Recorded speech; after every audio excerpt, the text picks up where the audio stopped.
सर्दी की वो रात जब चांद भी कोहरे के पीछे छुप गया था। हवा इतनी ठंडी थी कि सांस लेने पर सीने में चुभन होने लगे। पेड़ बिना हिले डर फैलाते थे और कोहरा ऐसा था जैसे जमीन नहीं, किसी शाप ने पूरे गांव को ढक लिया हो।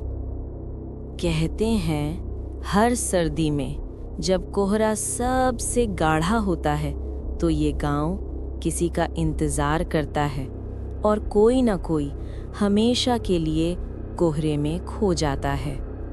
उत्तर भारत के पहाड़ों के पास बसा था एक छोटा सा गांव धवलपुर। दिन में आम गांव जैसा, खेत, मिट्टी के घर और सादा जिंदगी। पर सर्दियों में ये गांव अपना असली चेहरा छुपा लेता था। यहाँ के लोग सूरज निकलने से पहले घर के दरवाजे नहीं खोलते। बच्चों को खिड़की के पास जाने से रोका जाता, क्योंकि कोहरा सिर्फ ठंड नहीं, यहाँ डर लेकर आता था। इसी डर के बीच एक अनजान लड़का गांव में पहुंचा। बस यही गांव बचा था। सुना है यहाँ लोग कम हैं और काम की जरूरत ज्यादा।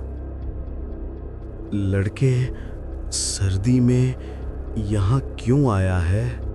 काम चाहिए बाबा, कुछ भी चलेगा।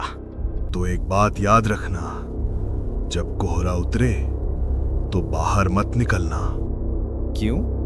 क्योंकि कोहरे में मौत रास्ता ढूंढती है। ये आप क्या कह रहे हैं बाबा? आरव गांव में नया था और हर बात से अनजान भी, इसलिए ठाकुर उसे अपने साथ ले जाता है। आरव को जल्द ही एहसास हुआ कि इस गांव में हर सवाल का जवाब चुप्पी में छुपा है। हर घर में एक ही कहानी धीमी आवाज में सुनाई जाती, एक शाप की कहानी।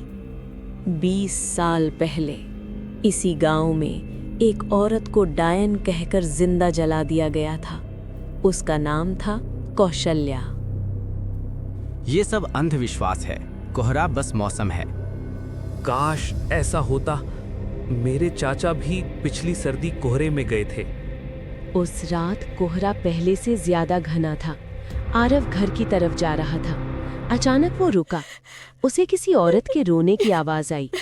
ये आवाज कहाँ से आ रही है? कौन है? आरव ने देखा, कोहरे के बीच एक जली हुई परछाई, चेहरे पर असहनीय दर्द। जैसे ही आरव आगे बढ़ा, परछाई गायब हो जाती है। आरव ये सोचकर परेशान हो जाता है।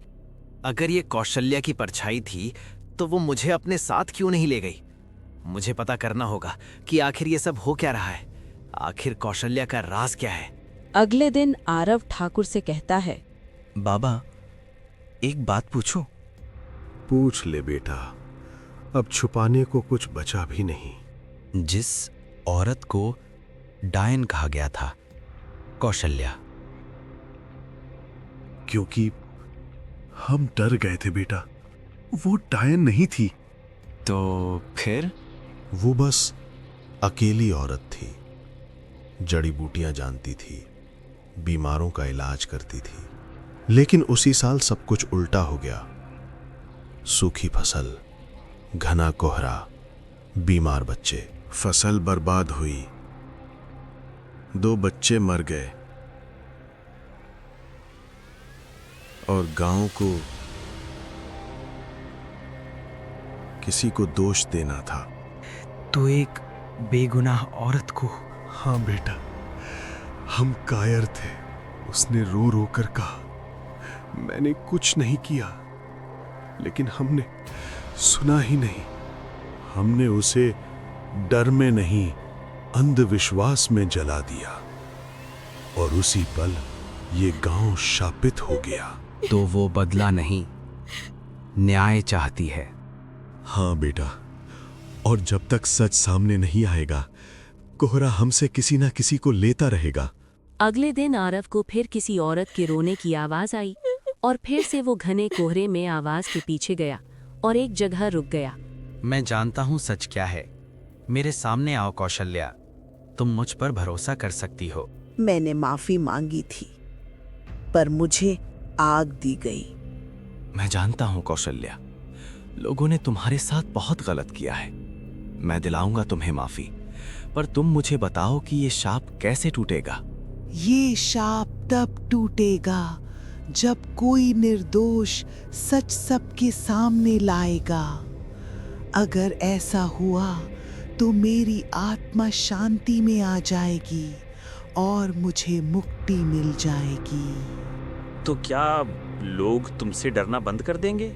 हाँ, शायद अगर उन्हें सच का पता चल जाए तो वो मुझे डायन समझना बंद कर दें। ठीक है, तो मैं करूंगा। मैं सबको सच्चाई बताऊंगा। मैं तुम्हें मुक्ति दिलाऊंगा।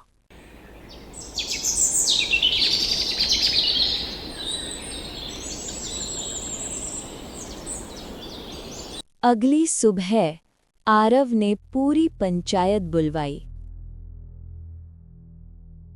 जिस औरत को डायन कहा गया था वो बेगुनाह थी।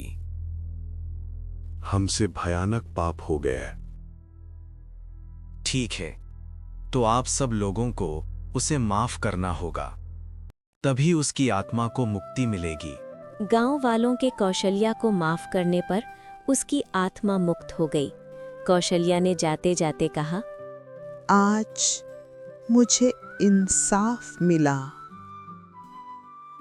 उस रात कोहरा फिर आया, पर इस बार कोई नहीं खोया।